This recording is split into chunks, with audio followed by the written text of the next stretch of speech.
नमस्कार दोस्तों, आप सभी का स्वागत है आज के विचार में। आज 24 जून 2023। तो आज का विचार है, जब मनुष्य समाज सेवा करनी बंद कर देता है तब उसके अंदरला मनुष्य, उसकी इंसानियत खत्म हो जाती है।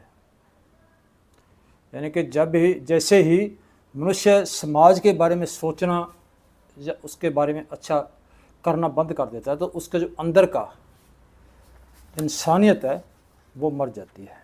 ये है आज का विचार। अब बात करते हैं 24 जून के कुछ ऐतिहासिक उन पलों की। दोस्तों, 24 जून 1812 को नेपोलियन बोनापार्ट वालों तकरीबन 3.5 लाख सिपाहियों को लेकर के रूस पे हमला किया गया।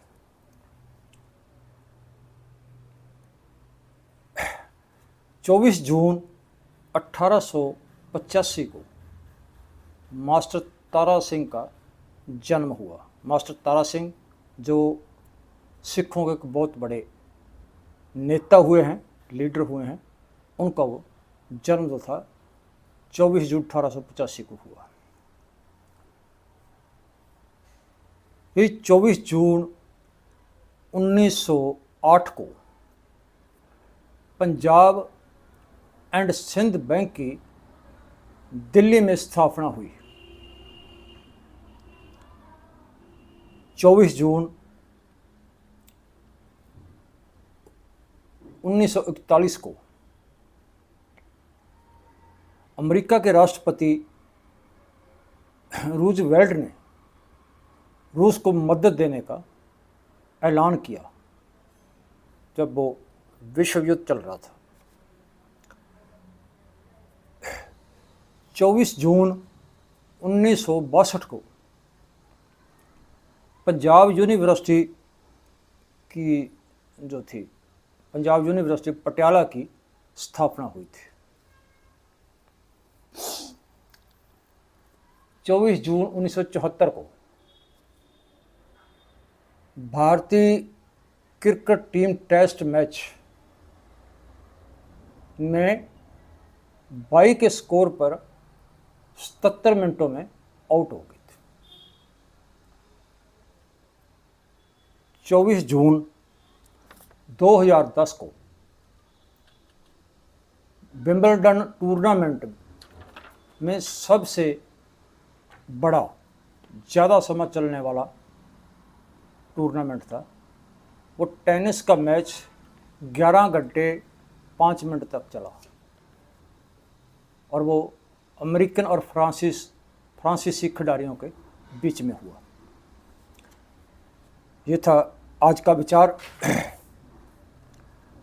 और इसके साथ ही हम बात करते हैं मास्टर तारा सिंह की, जो कि सिखों के बहुत बड़े लीडर हुए हैं और उसका ये पंजाबी सूबे में और आज़ादी में को बहुत बड़ा रोल है उसका। तो मास्टर तारा सिंह का जैसे जन्म आपको पहले बता ही चुके हैं। तो मास्टर तारा सिंह का जन्म जो था पिंड हरियाल, जिला रावलपिंडी, पाकिस्तान में गोपी चंद के घर 24 जून 1985 को हुआ था। बचपन में उनका जो नाम था वो नानक चंद नाम था उनका।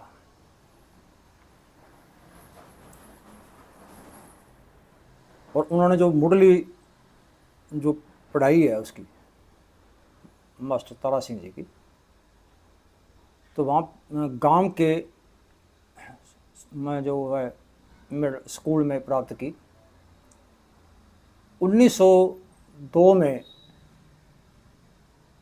वो संत अतर सिंह जी से उन्होंने अमृतपान किया। अमृतपान जो सिखों का एक सिख धर्म में कह लो या सिख सजने का जो एक उनका परंपरा है, जो गुरु 10वें गुरु गोविंद सिंह जी ने चलाई थी।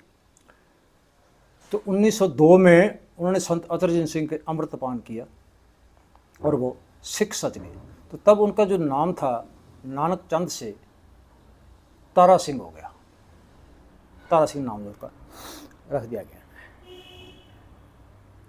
1903 में उन्होंने मिशन स्कूल रावलपिंडी से मैट्रिक और 1907 ईस्वी में खालसा कॉलेज अमृतसर से बीए का इम्तिहान पास किया।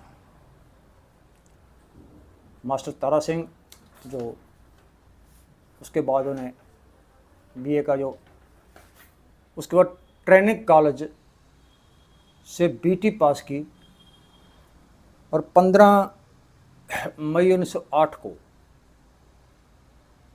वो खालसा हाई स्कूल लाइलपुर के हेड मास्टर नियुक्त हुए।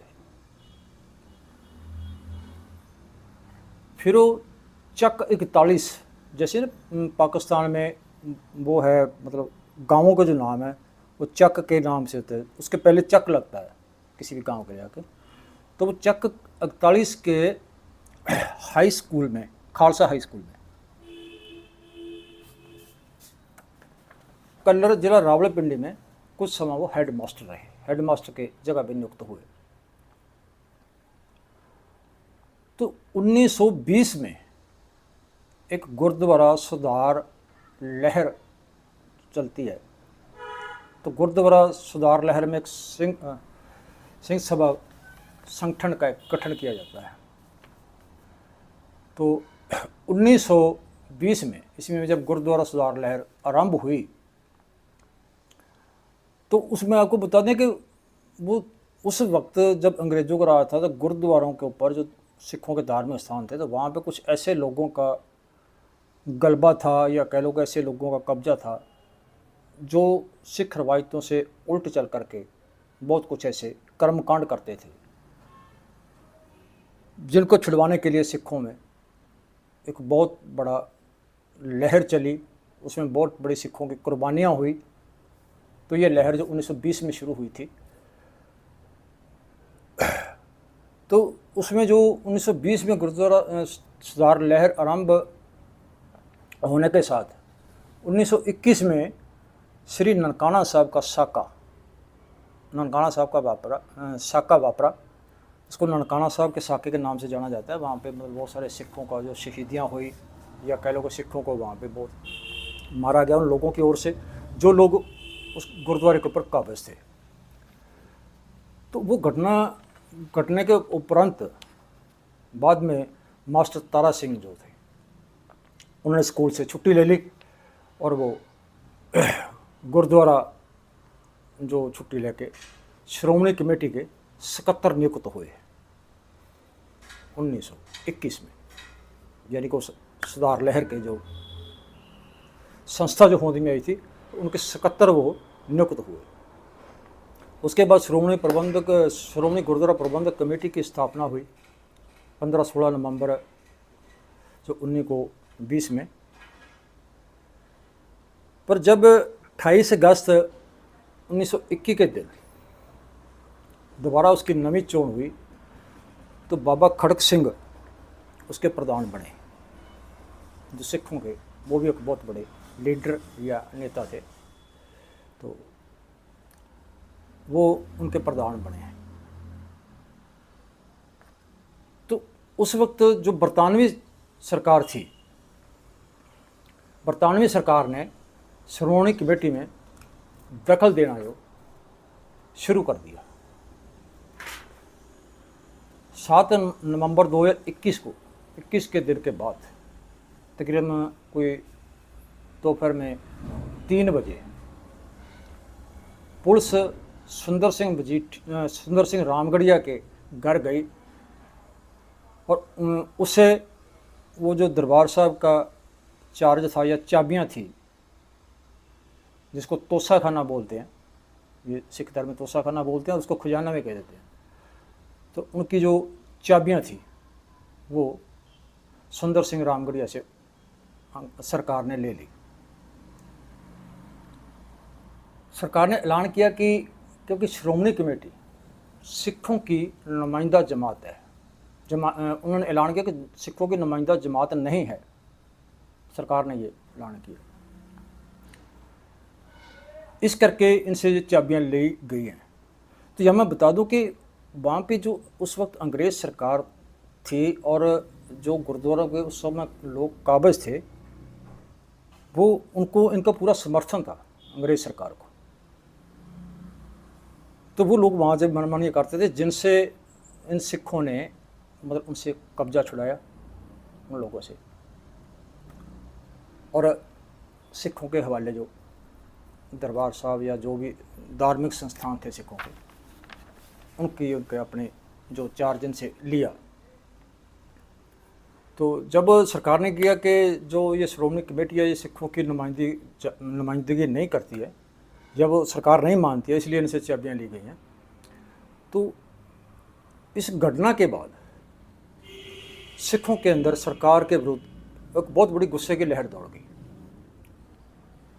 11-12 नवंबर को श्रोमणी कमेटी की एक मीटिंग अकाल तख्त साहब जो सिखों का सर्वोपरि मतलब स्थान है, जो कि श्री अमृतसर साहब में स्थित है, तो वहाँ पे इनकी एक मीटिंग हुई अकाल तख्त साहब पर, जिसमें फैसला किया गया कि बहादुर सिंह को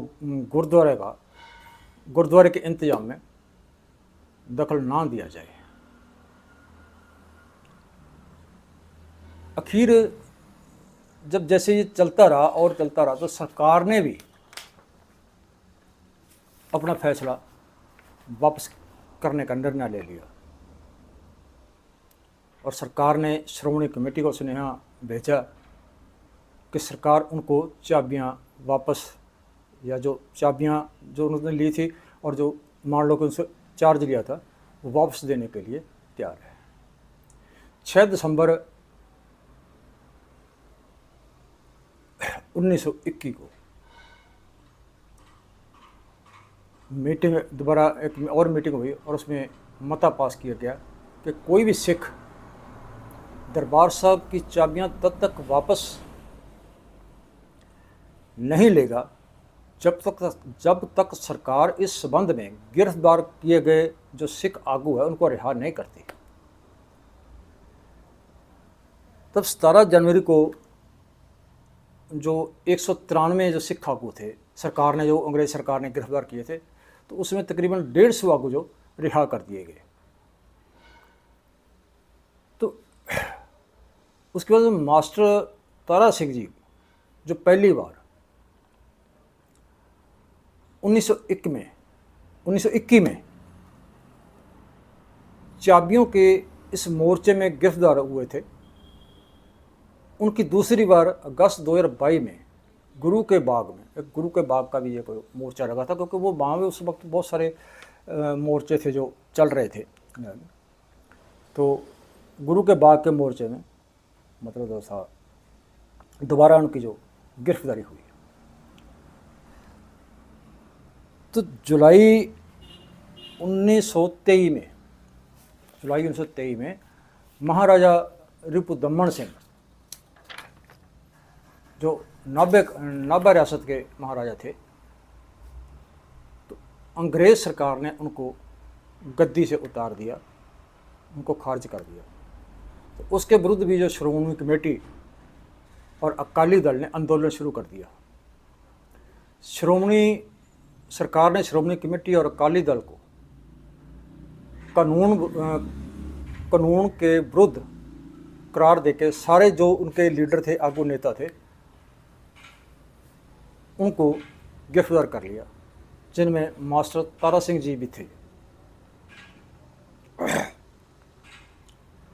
तो उस वक्त मतलब जो थे 40 जो लीडर थे, नेता थे, आगू थे, गिरफ्तार किए गए थे। तो उनमें से जो 23 लीडर थे वो 25 जनवरी 1926 को कुछ शर्तें प्रवान करके वहाँ से रिहा हो गए। जिन्होंने गवर्नर की शर्तें प्रवान नहीं की, वो थे सरदार तेजा सिंह समुंदरी, मास्टर तारा सिंह, सेवा सिंह ठिकरीवाल और जथेदार तेजा सिंह अकरपुरी वो मेन आदमी, प्रमुख आदमी थे जिन्होंने वो शर्तें नहीं मानी और वो जेल में रहे।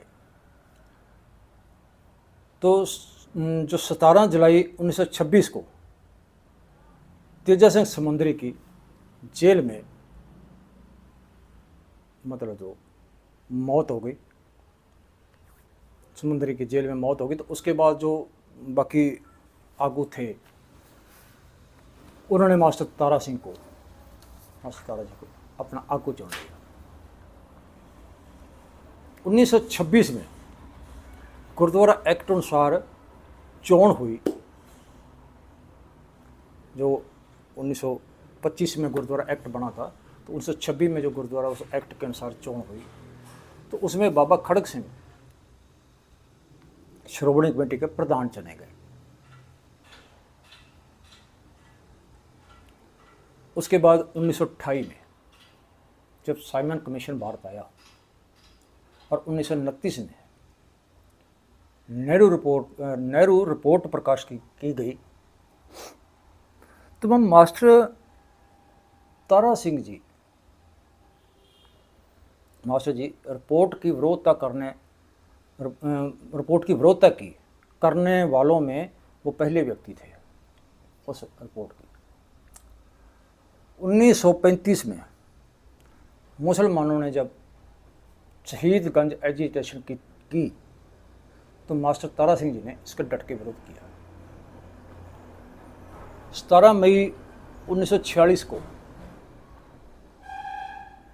क्रिप्स मिशन ने सिखों के विरुद्ध फैसला दिया और 3 जून 1946 को माउंट बैटन के फैसले के अनुसार हिंद पाक की वंड हो गई। ये 2 हिस्सों में जो था हिंदुस्तान भारत जो था 2 हिस्सों में बंट गया और हिंदू और सिखों को बचाने के लिए मास्टर तारा सिंह जी ने अनथक मेहनत की, बहुत कोशिश की। 15 अगस्त 1947 को देश की आज़ादी का ऐलान हो गया, अंग्रेज यहाँ से छोड़कर चले गए और मास्टर जी ने 28 मई 1948 को दूसरी बार 29 मई 1960 को पंजाबी सूबे के लिए मोर्चा लगाया, पंजाबी सूबे के गठन के लिए मोर्चा जो था वो लगाया और 15 अगस्त 1961 को पंजाबी सूबे के लिए एक मरण व्रत रखा, जो उन्होंने 48 दिनों के बाद छोड़ दिया। या कैसे भी उन्होंने मतलब वो उसको सरकार के आश्वासन से या जिस तरह भी मतलब वो था उस वक्त समय में, तो उसने वहाँ पे उसको छोड़ दिया। उसके बाद मास्टर जी का सिखों में जो प्रभाव था वो कम होने लगा। उसके और भी कई कारण हैं, जो मतलब बहुत सारे कारण हैं, लेकिन उसका प्रभाव जो कम होने लगा। और 1965 में श्रोमणी गुरुद्वारा प्रबंधक कमेटी की वो चोन हुई दोबारा, तो वहाँ पे जो संत फतेह सिंह, तो क्योंकि उस वक्त ये 2 दड़े बन चुके थे, एक संत फतेह सिंह, एक मास्टर तारा सिंह। तो संत फतेह सिंह दड़े को उस वक्त 100 सीटें मिली श्रोमणी गुरुद्वारा प्रबंधक कमेटी में और मास्टर जी दड़े को जो थे 40 सीटें मिली। मास्टर जी ने ऐलान कर दिया कि कौम ने संत फतेह जी को अपना आगू जो है प्रवान कर लिया है, अपना आगू चुन लिया है। तो वो जो था उस सियासत से कह लो या उस मतलब उससे पीछे हट गए, वो मास्टर तारा सिंह जी पीछे हो गए। उसके बाद वो सियासत से दूर चले गए। नवंबर 1966 में जे पंजाबी सूबा जो, जिसके लिए वैसे ये मैंने आपको शॉर्ट में बताया, पंजाबी सूबे के लिए जो संघर्ष लड़ा गया, जो लड़ाई लड़ी गई है, वो काफ़ी लंबी हिस्ट्री है, तो शॉर्ट में आपको बताया क्योंकि ये मास्टर तारा सिंह जी की जीवनी के साथ संबंधित है, इसलिए मैंने ये आपको इसके शॉर्ट में बताया है। तो नवंबर 1966 में जब सरकार की ओर से पंजाबी सूबा, जिसको आज की भाषा में पंजाबी लंगड़ा सूबा कहा जाता है, तो पंजाबी सूबा जो आज मौजूदा पंजाब है, वे होंद में आया, जिसमें से हिमाचल हरियाणा अलग हो गए और ये पंजाब जो आज का मौजूदा पंजाब है, ये पंजाब जो था वो रह गया। और अंत मास्टर 22 नवंबर 1967 को मास्टर तारा सिंह जी का चंडीगढ़ में देहांत हो गया। जय था दोस्तों मास्टर तारा सिंह जी की जीवनी के बारे में, जो हमने शॉर्ट में बताया है, क्योंकि वैसे तो इसका बहुत सारा जो है मतलब डाटा होता है, लेकिन हम आपको इसको शॉर्ट में बताया है। अब बात करते हैं ब्लड मनी की। ब्लड मनी क्या है दोस्तों? असल में ये इस्लाम का एक, ये कह लो कि कानून है, एक सज़ा देने का एक रवायत है कह लो। इस्लाम में लागू है, बहुत सारे ये अरब मुल्कों में जो चल रही है ब्लड मनी का। और इस ब्लड मनी को दिया के नाम से जाना जाता है उस मुस्लिम फ़लसफ़े में, दिया के नाम से जाना जाता है। और ये कानूनी तौर पर परवान है, यानी कि इसका ये कानूनी रूप है। अभी एक पीछे केस भी आया था, उसका कभी फिर जिक्र करेंगे। तो इसमें क्या है कि इस्लामी कानून के अनुसार जो मकतूल है, मकतूल मतलब जो वारिस है, अब किसी ने किसी का कत्ल कर दिया और जो जिसका कत्ल हुआ उनके जो वारिस हैं, जिनको मकतूल कहा जाता है इसे हिंदी में, तो उनके लिए कुछ ब्लड मनी की मतलब उसमें एक रवायत जो बनाई गई है कि वो ब्लड मनी देकर के वो दुश्मनी ख़त्म कर सकता है और उनको माफ़ भी कर सकता है। ये एक इस्लामी में कानून है ये। तो इस कानून में मकतूल के वारिस वालों की ओर से दुश्मनी को आगे ना बढ़ाना और रहम कारण कातिल को माफ़ कर देने की उसमें व्यवस्था है। ये दो किस्म की होती है, एक ब्लड मनी जिसमें जज कत्ल या होर फौजदारी केसों में सज़ा सुनाने के समय जुर्माने के रूप में मुजरम से वसूल करके मकतूल मतलब उसके वारिस को जिसके साथ दरपेश हादसा वापरा है उनको वो सौंप देता है। मतलब उसको सज़ा भी मिलती है और उसको ब्लड मनी भी देनी पड़ती है और उसकी एक जो तयशुदा रकम है उस ब्लड मनी की। दूसरी किस्म है जैसे जख्मी, किसी ने किसी को जख्मी कर दिया तो उसमें मकतूल के वारिस को दोषी से भारी काफ़ी मुआवजा लेकर के उसको माफ़ कर दिया जाता है। अगर ये केस अदालत में ना जाए और मकतूल और दोषी के बीच में पहले समझौता हो जाए और वो ब्लड मनी देने को तैयार हो जाए और वो उसका जो माफ़ीनामा है वो लिखती जो है अदालत में पेश कर दिया जाए, तो वो बिना किसी पड़ताल के, बिना किसी प्रभाव के उसको मान लिया जाता है।